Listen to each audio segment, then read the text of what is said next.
Hello everyone, I'm Seth. I'm very happy to be here and I'm very pleased to introduce our next student speaker. Val Munchenbach is from the University of Toronto and is an undergraduate student and will be speaking today on trans individuality and transgender power of acting. After he speaks, we'll then move on to Q&A. Let's please welcome Val.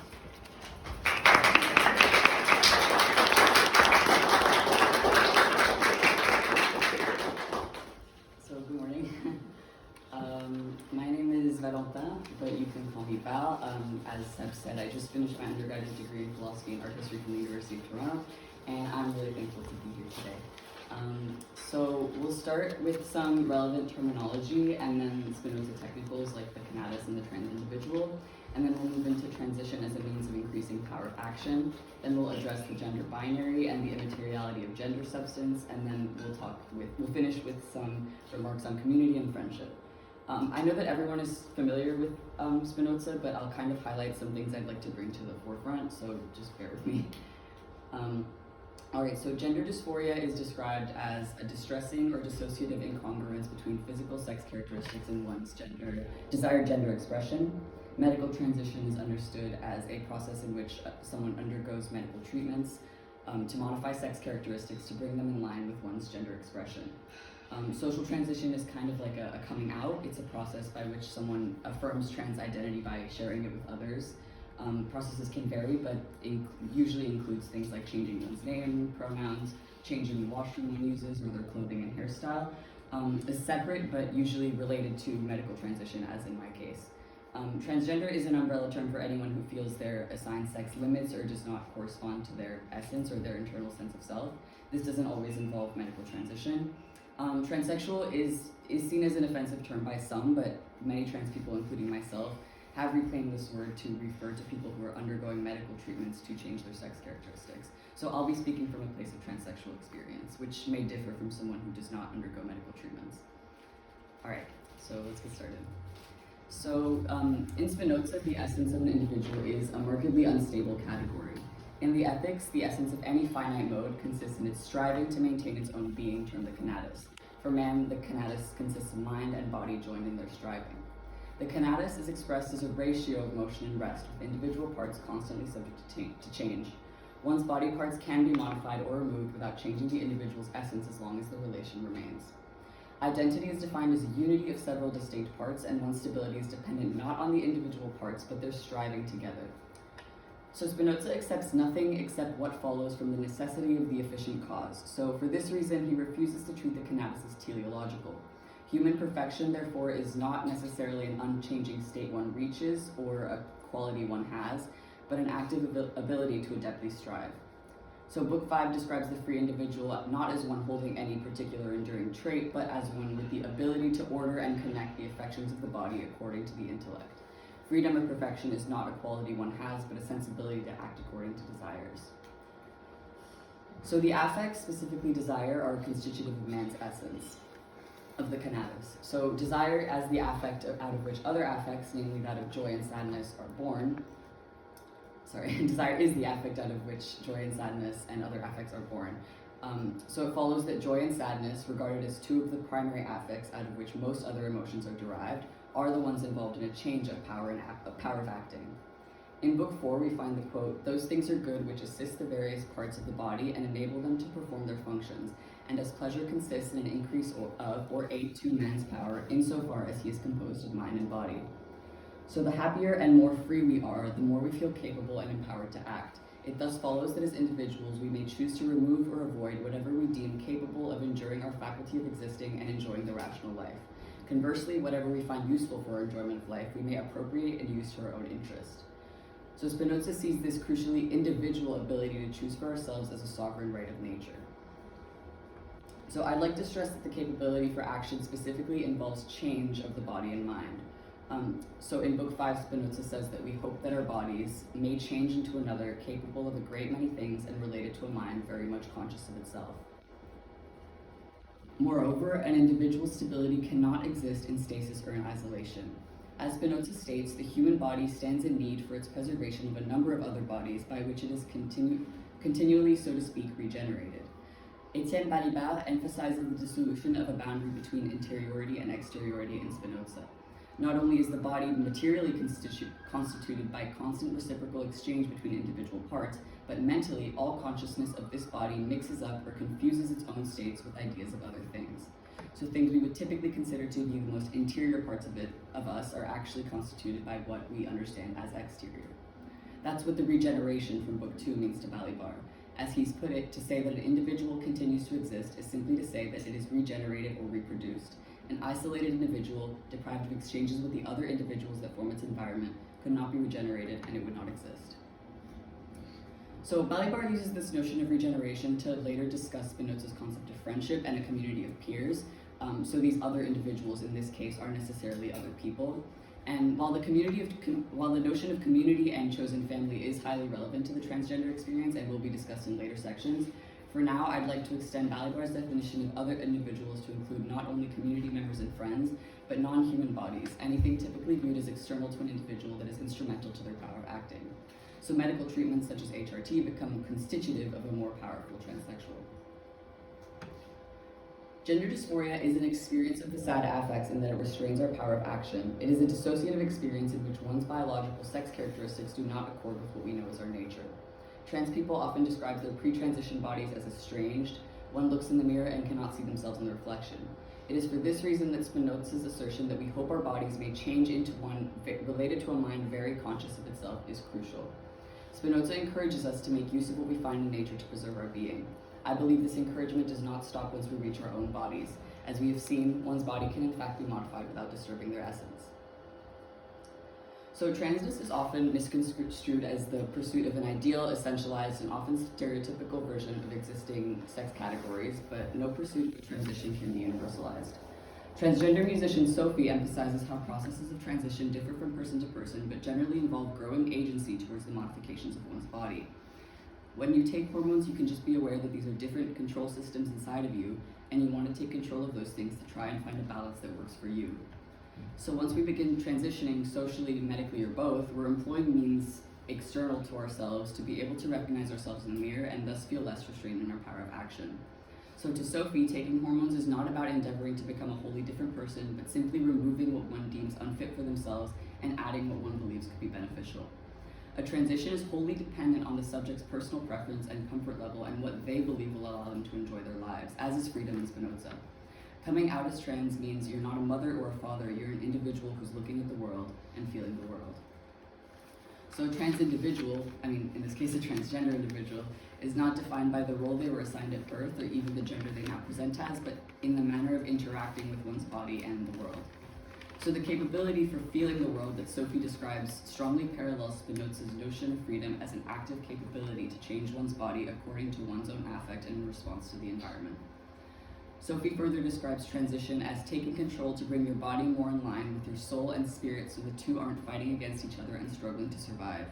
Here, my comparison to Spinoza becomes clear. Book 5 indicates that once we have removed harmful bodies and ceased being hindered by restraining emotions, we develop the power to arrange and associate the changes to our bodies according to our intellectual orders. Transgender individuals, in order to maximize enjoyment of life, consciously make use of external things to move and mutate our bodies, in turn increasing our openness and power of action towards others. So Spinoza describes how humans came to develop essentializing general ideas of certain concepts and mistakenly attribute them to divine nature. I wish to propose existing sex categories of male and female as one of these general ideas. Both are often regarded as infallible and unchanging, but they're far more unstable than they seem. In the appendix to Book 1, Spinoza states men prefer order to confusion, despite the fact that any perceived order in nature stems from our imagination and is not actually existent. So we place our imaginations and the human mind at the forefront, persuading ourselves that everything which is created for our sake. We thus only consider what is most useful to our immediate imposition of order on nature and form abstract notions for the explanation of the nature of things, such as goodness, badness, order, and confusion. And once these abstract notions had been formed, we then develop notions of praise and blame, sin and merit to describe adherence or departure from these abstract notions. These conditions of fitting in don't actually correspond to any existent order in nature, only one perceived by the imagination. So Spinoza reuptakes this form of human bondage to the imagination in the preface to Book 4, using architecture as his example. So man began building houses and structures for individual use with their own intentions. And because of the tendency described in the appendix to part 1, we developed our own preferences and ascribed them to nature rather than our own imaginations. So we each form our own notions of a perfect house according to what we build, and subsequently judge other houses according to the same metric, regardless of the fact that this standard does not exist in nature. We hold these ideas as types, believing that nature has them in view and set them as types before herself. But again, these standards don't exist in anything other than the mind. In nature, in reality, the standards fall apart. So though sex and gender appear to be unmovable categories, my ability to take hormones and move from a body moved by estrogens to a body moved by androgens proves the unfixed nature of these divisions in the first place. The existence of trans people or intersex people with irregular chromosomal or genital features are not merely exceptions to the otherwise perfect gender binary, but we prove its arbitrariness. Genderqueer and intersex people are often posited as ontologically broken, as mistakes in God's creation, but to Spinoza, reality and perfection are the same thing. Yes, it is a minority of individuals, and yes, there is a binary trend, but there will always be an exception, always. Cis people even have highly variable degrees of hormone levels, personality traits, genitalia, biological characteristics, and any categorization of the infinite ways we experience our bodies will always be limited. And this is not a reason to enforce the trend more. Plurality of expression is a beautiful and can be a very expensive thing. The choice to view trans people as a falling short of nature, an incomplete project, shows that men are wont to style natural phenomena perfect or imperfect, rather from their own prejudices than from true knowledge of what they pronounce upon. So what I'm trying to extract in Spinoza and Sophie alike is that there are no categories upon which identity can be boxed into and neatly subsumed. So clear singular identities of male and female imposed by societal prejudices are secondary to the movement of affects, bodies, and passions which move dynamically. So Balibar writes of a virtual decomposition that occurs when an individual exchanges parts with others. The condition for the fluidity and potential for change that has been discussed in this presentation is this decomposition. The individual constantly abandons certain parts of itself while constantly incorporating some parts from others on the condition that the substitution leaves some invariant ratio or essence. I find this to be the most crucial part of Balibar's concept of the trans-individual in Spinoza. A shortcoming or incompleteness of the self is really the point at which other external things can be incorporated. Though we may seek to preserve ourselves in a fixed state, the decaying and broken parts of ourselves are necessary for exchange with external things, and thus necessary for establishment of any sort of identity at all. So Balibar writes that an isolated individual deprived of exchanges with the other individuals that form its environment could not be regenerated and it would not exist. This allows him to posit an identity and autonomy that is inextricably linked to friendship. The trans individual is not one that exists eternally in isolation outside of their relations. They are one that is wholly dependent on a reciprocal exchange of parts with its environment, requiring relations to what is outside in order to exist. To hear a friend or family member utter my chosen name, for example, allows it to become my name. So at this point, I'd like to bring attention to a passage written by transgender artist Tourmaline. I'm still here because I have also been held in these moments of despair. I have been held by my friends, my very own faggots, who after all this time still let me cry and stare and slobber and scream and stay silent. I have come undone, and this has kept me alive. The faggots have helped me believe that we are ever to make it to that next revolution, it will be through becoming undone, an undoing that touches ourselves and touches each other and all the brokenness we are. The faggots remind us that to become undone is our greatest gift to ourselves. It is truly our greatest path to being responsible. To feel our feelings authentically makes us able to respond to the conditions around us with an open heart. So we're termed broken, wrong, the moment we come out, often forced to sever relations with family and friends. Being transgender can be an incredibly destabilizing event in a transphobic environment. But this brokenness is specifically where community begins. So in this situation, the wrongness of an incomplete self or the impossibility of adhering to a fixed standard is not an antagonism, but a brokenness turned elsewhere. Being in pieces, either emotionally or metaphorically, means we can exchange with others. Almost every trans person I know speaks of finding community of other trans people as equally significant to beginning a medical or social transition. I know in my case, finding love in other trans people who understand what it is like to be broken in this same way has been almost as meaningful as starting hormone replacement therapy. So the end of a normal male and female body, the end of a family relationship, a friendship, a job, do not have to be endings at all. They're rather beginnings of a different life. To be broken in the transgender sense is to know that one cannot be whole within the frame of traditional identity or metaphysics, yet not desiring this wholeness either. So brokenness and non-static identity are not a starting point. They are a starting point. They're not exhaustive as they seem. Thank you.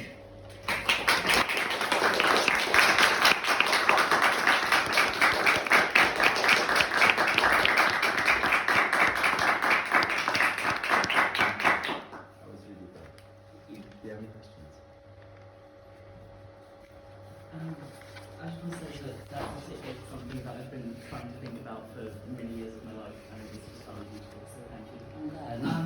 And in particular, I'm really interested in the way that you're using kind of the trans individual reading of Spinoza as a way of escaping from that kind of very atomized, very lonely view that I think is quite mainstream. Mhm. There's just some kind of individual defect that has to be rectified, like something that takes place only within an individual.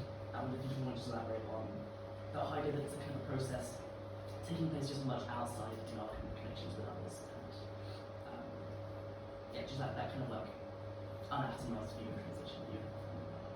Yeah, I mean, I have a hard time like speaking of this stuff in an abstract sense because it's just, that's just like my life. Yeah. So I don't know. I think a lot about a friend of mine who started transitioning when they were 18, and then the environment they were in was just so unsupportive, and people were just not taking them seriously that they stopped taking hormones. And now 10 years later, they just decided to do it again because they finally felt comfortable, and they've been on hormones for I think 2 years now and haven't like seen any signs of stopping. It's like, I don't know, I guess like you just need support. Like when you're like what the things that I'm saying about it being like a minority of individuals and it like not being everyone, it's like yeah, it is kind of weird to be trans, like it is different, but like that's kind of what's beautiful about it is what I'm trying to say, is that it like because it's weird, it can be an isolating experience, but that isolation is like what lets us grow and what lets us like make friends, I guess. I don't know if that makes sense. Yeah, I guess what I was trying to get at is just like this idea that it's not and cannot ever be something that's just happening within itself. Mhm. How that relates to, I guess, this way of kind of like fitting within the kind of process of Yeah, because you can't just do anything with your body. Like it's still your body at the end of the day. Like you can't like what I guess the point I'm trying to make is that you're not building a new body. You're like making yours actually belong to you, I guess. Like and that can't be like, I don't know. I feel like an atomizing process would just be like accepting it and not realizing that you can change. But I feel like realizing that you can change, like, it comes from knowing that there's another possibility, and that can't happen in isolation. If that makes sense. I think the most interesting really interesting way of thinking about the role that community has, right? Because it's allowing you to have a more adequate idea of your own power and the possibilities that you have. Yeah, for sure, for sure. Yeah, thanks so much for the talk. I thought that was really moving. Just like in terms of your analysis, particularly the happier we are, the more at home we feel in ourselves, the more we feel empowered to act.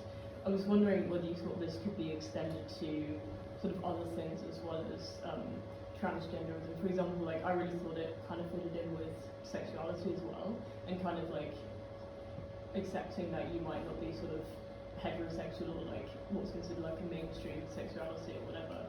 It sort of made me think of a lot of examples of people who have, say, come out later in life and said things like, oh, I only felt I was living authentically when I was like 40 or something. So yeah, I was just wondering if your analysis would extend to that, or if you could think of anything else that would extend to. Absolutely, like completely. My kind of hot take that I didn't really get to in this, that I feel like I should eventually, is I kind of think that being transgender is something that everyone does. It's like, it's not a, like what I guess the point that I'm trying to make in this presentation is specifically that it's not like, it's a process of individuation just like anything else. Like, it's just kind of discovering yourself and being yourself. And I feel like everyone does that. Like everyone gets up in the morning and chooses one outfit to wear instead of the other. And I guess sexuality and gender are like so intimately tied because, like to me, because as like a lot of trans people describe their sexuality changing with their gender as they become more comfortable with each other. So yeah, I really do think they're all intertwined. I think like eventually I would want to write something about how I think everyone is trans in their own way. I guess I'm curious about like given like Spinoza's like kind of sort of engagement with politics and the political. You talked a lot in this presentation about a sort of positive conception of transness transitioning as an increasing of powers of acting, and I guess it would be interesting to explore like the ways in which there's also counterpower insofar as like there are actors and bodies that actively try to limit our powers of acting as trans people, like through, for example, like governmental regulations, like around HRT and like also just like general like reactionary fomenting like trans-panic things of this nature. And I guess I counterpower insofar as like we resist that incursion to like continue to be able to increase our own power of acting. I thought it was interesting in particular that you mentioned like transitioning as a sort of right of sovereignty over the self, because like Spinoza has a lot to say about sovereignty at various points, like especially recently there's been a lot of work about like the critique of sovereignty and things like this. So this is maybe a very muddled question, but I guess I'm asking about like what like a political extrapolation of this would look like, especially vis-a-vis the fact that like being trans doesn't exist in a vacuum, and like there are actors that actually like want to limit our duration, so to speak.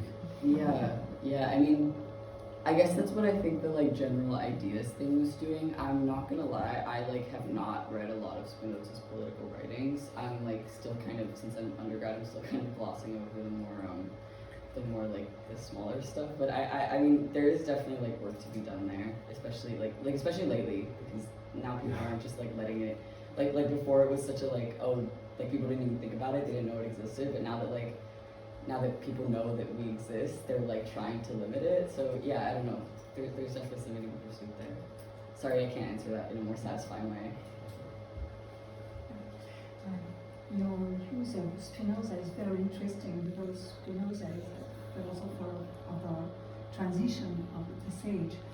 And there is a problem because if the mind is the idea of the body,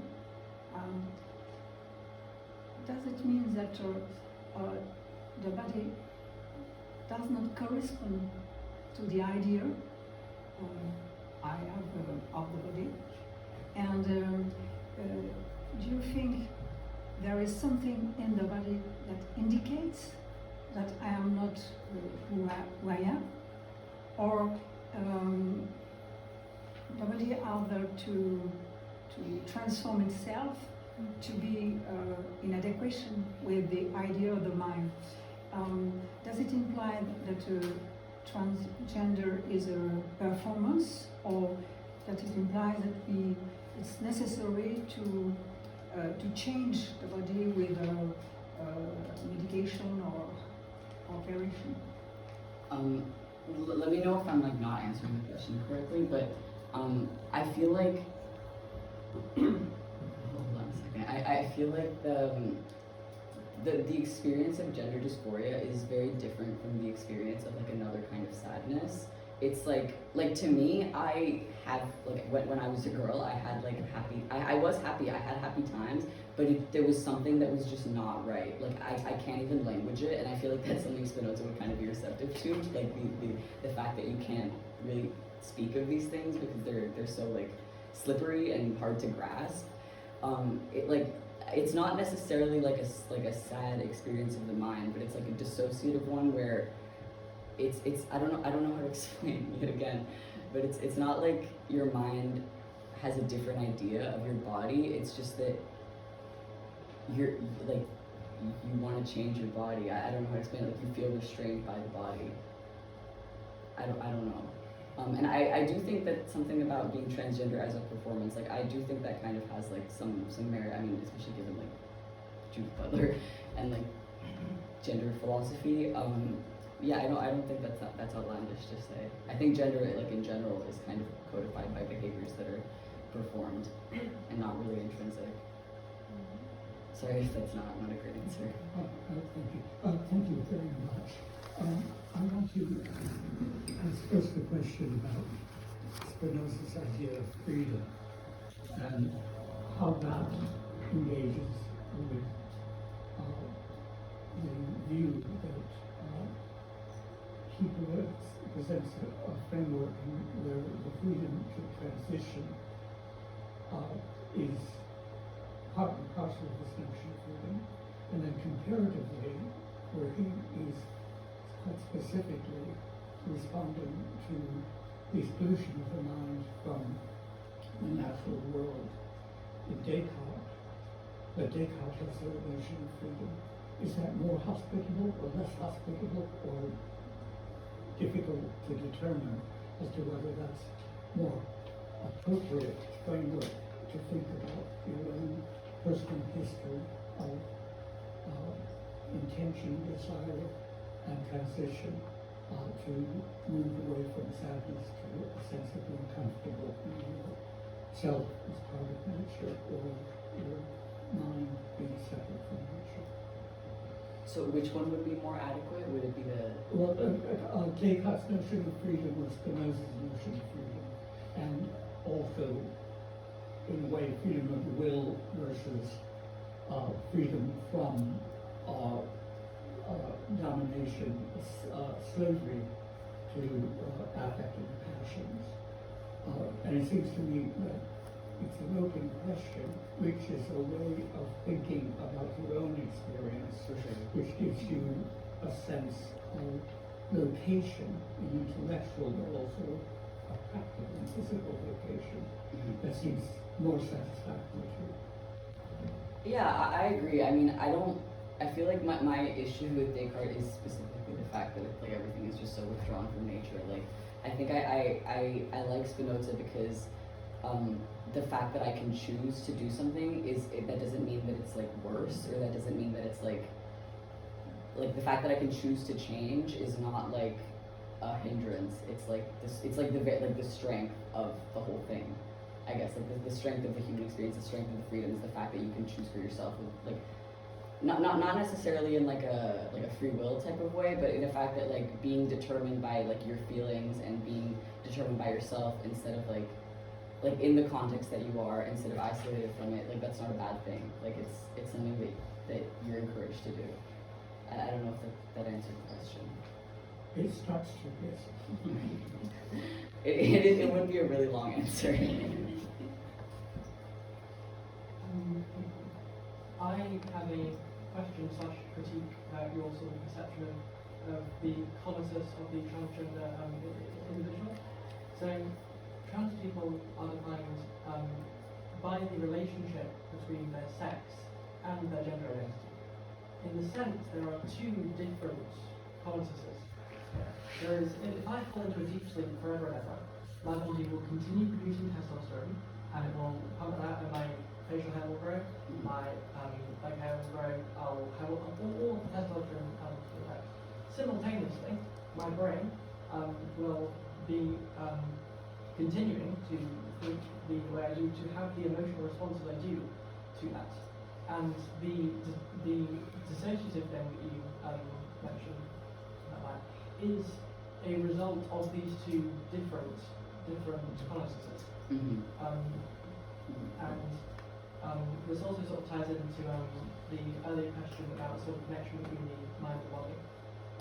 Spinoza divides bodies sort of into sort of infinitely many parts. You can form bodies of many different sizes. So if you sort of cut out my nervous system, the thing that connects my body to my brain, then that is a distinct body. And if you just consider the nervous system, that would connect my body to my brain, that's another distinct body. They have different processes, is my interpretation of gender dysphoria and Spinoza. And it is the resolution of those two, it is the finding a way to live with both of those two, that is where your sort of notion of I guess I hesitate to accept the idea that the cannabis is like that there's two different ones, that there's a body one and a mind one, because by definition it is the mind and body striving together, like that is what it is. I feel like for me, when you like, it's not that there's two different kanata, I guess. It's that you're actually getting the kanatas to work. Like you're getting it to do something for you instead of just feeling like restrained by it, I guess. Like you're letting the striving, like you're actually beginning to strive, like you're enabling the striving. It's like, I don't know, I understand that interpretation and I like respect it, but for me it's a little bit like you have one kanatas, your mind and body, and it's just not working for you, so you kind of like make use of things to make them go smoothly together and make them strive together and make it work together. That's kind of what I draw, if that makes sense.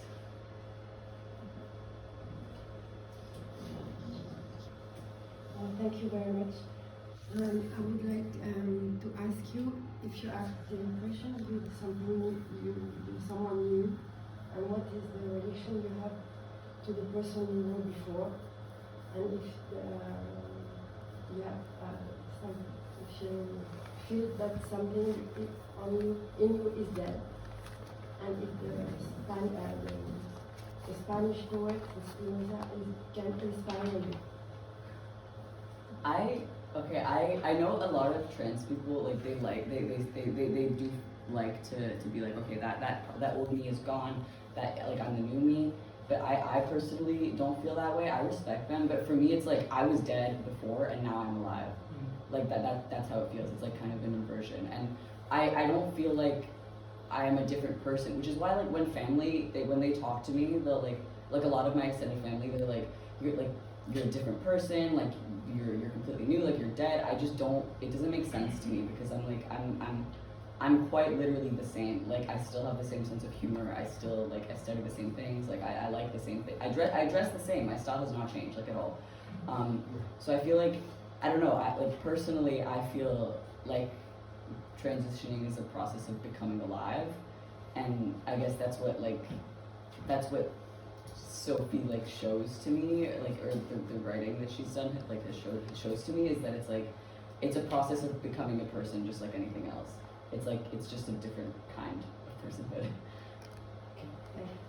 We have about 5 or 6 more minutes for questions. On that point we had about freedom very quickly, I think part of the reason that the Spinozist kind of freedom is so much more useful than Descartes' series, because what we're talking about is getting empowered by becoming like more able to act from our own natures, right? Which is kind of the Spinozist concept of freedom and power. I think that gets very useful way to think about it.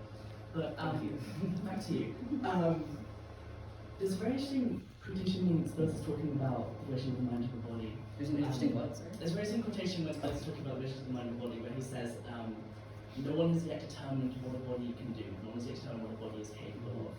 And I found that to kind of destabilize a bit the kind of normal way of thinking about transition, where like our mind is one thing and our body is another, and we're like dragging the body along to align with the mind.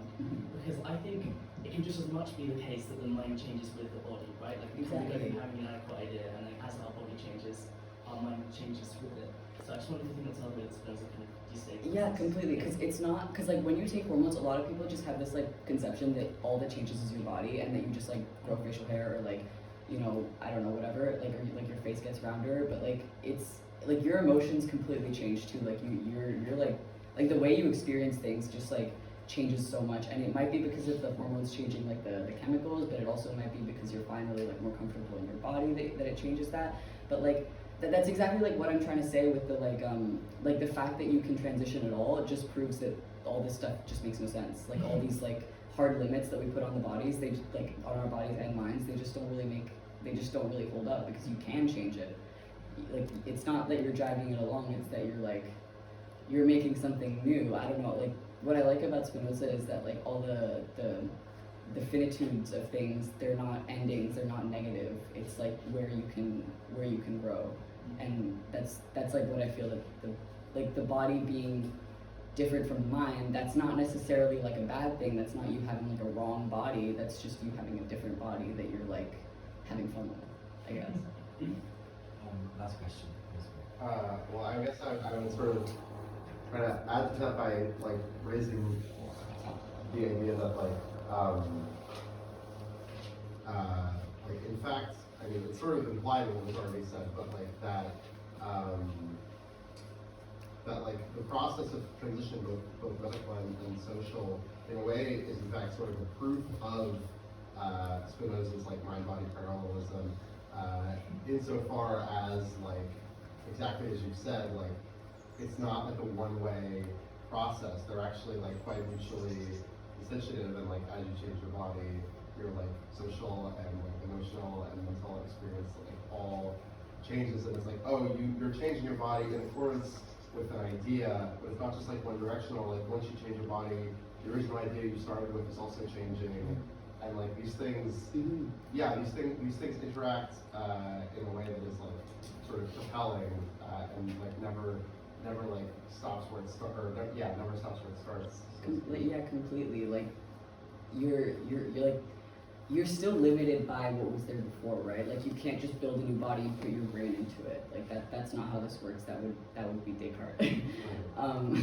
Like you can't separate the two. So like when you take hormones, you might have this idea, like this ideal of what you want to look like, but it's like you're still in your body. Like you can't just like you can get a lot of plastic surgery, but you can't like completely get a new one. So yeah, it's a lot more about like shifting and adapting to circumstances and like kind of being in that tension and enjoying that tension and letting that tension enable you to do more things instead of limit you.